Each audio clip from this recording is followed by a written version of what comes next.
محترم جناب محمد یاور قادری صاحب کراچی، آپ نے سوال کیا کہ دیوبندیوں کے کیا عقائد؟ ظاہر کوئی ایک عقیدہ ہو تو آپ کو بیان کیا جائے، ان کے تو گندے اور غلیظ عقائد سے ان کی بڑی بڑی کتابیں جو ہیں وہ بھری ہوئی۔ ہمیں جو مرکزی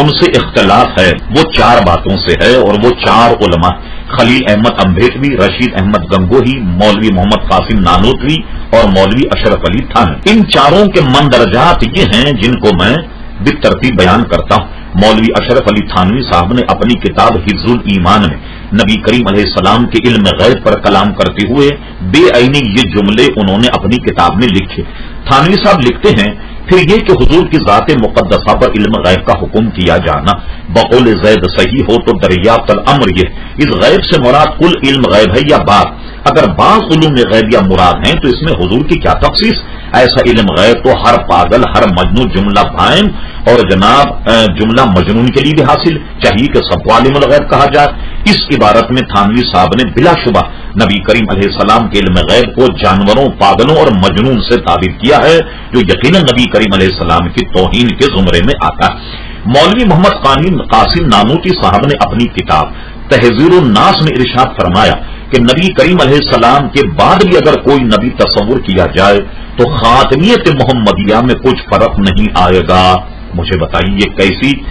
لایانی بات ہے کہ حضور کے بعد بھی اگر نبی پیدا ہو جائے اور کوئی تصور کیا جائے تو خاتمیت محمدیہ میں فرق نہیں آئے گا، حالانکہ قرآن مجید فرقان حمید نص قطعی سورہ احزاب کے اوائل ہی میں ارشاد باری تعالیٰ ہوا، ما کان محمد ابا احد من رجالکم ولکن رسول اللہ و خاتم النبیین۔ تو دیکھیے نبی کریم علیہ السلام کو خاتم النبیین ارشاد فرما دیا گیا، لہذا کسی بھی نبی کے آنے کا امکان جو ہے اس سرے سے نہیں رہا اور یہ مسئلہ منسوخ ہو گیا۔ ہمارے علماء اس میں اتنا تشدد کرتے کہ کوئی شخص اگر جھوٹی نبوت کا اعلان کرے ہمیں یقین ہے کہ وہ جھوٹا، لیکن جھوٹے نبی سے کوئی علامت اگر مان لے، کوئی علامت اگر مانگے اور جھوٹے نبی سے کہ تم معجزہ دکھاؤ، تو علامت دریافت کرنے والا، معجزہ طلب کرنے والا دائرے اسلام سے خارج ہو جائے گا کہ جب نبی کریم علیہ السلام ہمارے آخری نبی ہیں تو دوسرے سے دلیل کیوں طلب کی جا رہی ہے؟ دو باتیں۔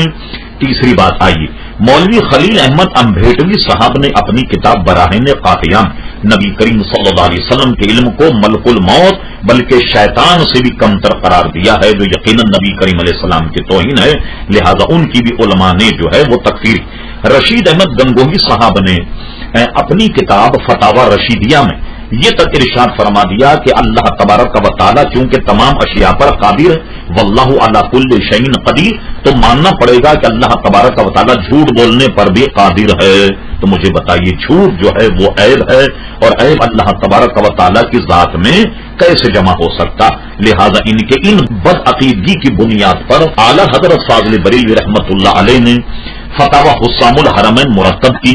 اور اس کے علماء حرمین پر ان کو پیش کیا، یعنی مدینہ منورہ، مکہ مکرمہ، مفتی حرم مدینہ منورہ، لگ بھگ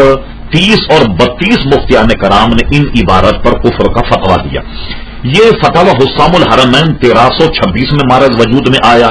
ان کے بعد میں حضرت علامہ مولانا حشمت علی خان صاحب رحمۃ اللہ تعالی علیہ الصوارم الہندیہ مرتب فرمائی، اور اعلیٰ حضرت نے جو سوالات وہابی دیوبندیوں کے خلاف علماء حرمین سے کیے، مولانا حشمت علی خان صاحب پیلی بھیٹی رحمۃ اللہ علیہ بر صغیر کے بڑے چوٹی کے علماء سے وہ سوالات کیے،